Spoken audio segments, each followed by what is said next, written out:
Good afternoon, my YouTube viewers. In this particular video, what we're going to talk about is Cramers V, which is another measure of association. So the Cramers V test quantifies the strength of association between two categorical values. It's often used as a follow-up to the chi-square test. So it gives you a range of 0 to 1, where 0 is no association and 1 is a perfect association. So what we're going to do is we're going to create a program to prove the Cramers V test in Python. But before we create this program, what we have to do is we have to import some libraries that we're going to need to actually execute the program. So the first library that we're going to import is NumPy as NP, which is a numeric library that creates NumPy arrays and also creates distributions. And then from scipy.stats, we're going to import chi2 contingency. So scipy is Python's scientific library, and stats is a statistical module within scipy, and chi2 contingency is the model that we're going to be used that's actually in the stats module. So the first thing that we want to do is we want to create some data. So data equals NP array, and you're going to have three categories. So category 1, 2, and 3. So category 1 is a list of 50, 30, 20. Category 2 is a list of 30, 50, 20. Category 3 is a list of 20, 20, 60. And then what we're going to do is the chi-square test, which we performed in the last video, that I made. So chi2 stat, that's like a test statistic, comma p-value, that's a percentage, comma DOF, that's a degree of freedom, comma expected frequencies equals chi2 contingency data. So the data that we created was the observed frequencies, and the data that we're going to create in the chi2 contingency test is the expected frequencies. So now we're also going to calculate Cramers V. So n equals data.sum. So that's a total number of observations. And Cramer V equals np.square root brackets chi2 stat divided by n times min data.shape 0 minus 1, comma data.shape 1 minus 1.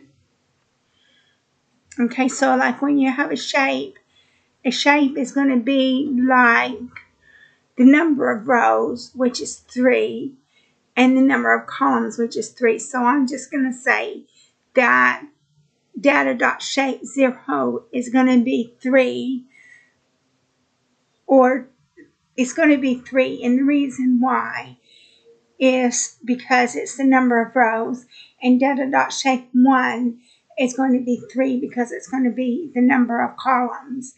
And so minus 1 is going to be 2.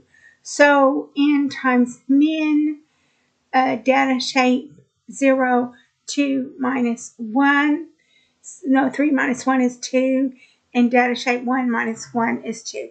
And I'm just making that assumption because in Python they've got the shape function, which makes the shape, defines the shape of the data frame. And the data frame we have is 3 rows and 3 columns.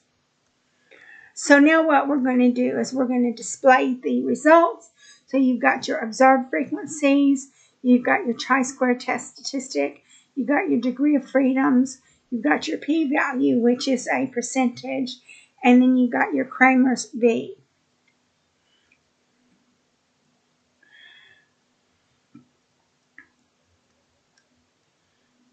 So we've got observed frequencies of the 3 rows by 3 columns being 50, 30, 20, 30, 50, 20, and 20, 20, 60. And your chi-square statistic is 60 your degree of freedom is 4, and your p-value is 2.9 to the negative 12. So that means that there's a significant difference between the observed values and the expected values, because the null hypothesis means there's not a significant difference between the observed values and the expected values. And the alternate hypothesis is there is a significant difference between the observed values and the expected values. But if you look in the previous video that I made, the expected frequencies were 33.339 times. And so you had to go with the alternate hypothesis, which is there is a significant difference between the observed frequencies and the expected frequencies. So Cramer V is 0.31. And so basically with the outcome of Cramer's V is a number between 0 and 1. So it's going to be like a percentage. So the strength of the association is moderate. So we'll say here how you interpret Cramer's V. If it's less than 0.1, so 0.1, the strength of the association is negligent. If it's less than 0.3, the strength of the association is weak. If it's less than 0.5, the strength of the association is moderate. Otherwise, the strength of the association is strong. And since the Cramer's V was 0.31, it was over 0.3 and less than 0.5. So you had a moderate association. So that's basically what Cramer's 3 is. It's a number between 0 and 1, which is like a percentage. So that concludes this video as we discuss Cramer's V, and you can see it's a follow-on. You do the chi-square test of independence, and then you do the Cramer's V after you do the chi-square test of independence, because you do the Cramer's V based upon the chi-square test statistic. So that's going to conclude this video. The next video is going to be on another measure of association, and I hope that you decide to watch it.